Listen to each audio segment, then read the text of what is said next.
Сайн мэцгаана уу намайг Мэдмаа гэдэг. Бидний амьдралд өдөр тутамд маань маш олон сонголтууд гарч ирдэг. Тэрхүү сонголт бүр бидний байгаль ихтлэхий ирээдүйд өнөөдөр мэдэгдэхгүйч ирээдүйд асар том нөлөө бий болгож идэг.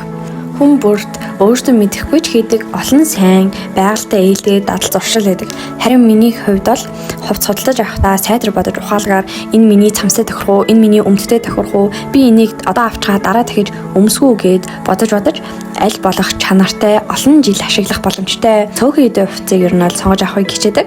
Үүнээс гадна би хувцас угаахдаа нэг дор маш олон хувцасуудад зэрэг хийхийг эрмэлздэг. Ингэснээрээ 2-3 удаа хувааж угаах хэрэгтэй байсан, хувааж угаахад зарцуулагдах байсан тог цахилгаанаа түүнээс гадна бүр 500-аас 600 литр орчим усыг ч гэснээр хэмнэж чаддаг. Угааж тусаад хувцас хатахдаа мөн сайдар сэгсэрж, өрчсөн эсгүүдээ сайдар тэнэлгэж хатаагч дээрээ тавьдаг ба ингэснээр эндүүдэх хугацаа түүн зарцуулагдах тог цаашлаа дан байлаар ихтлэхийгч мөн харилж яана гэж би боддог.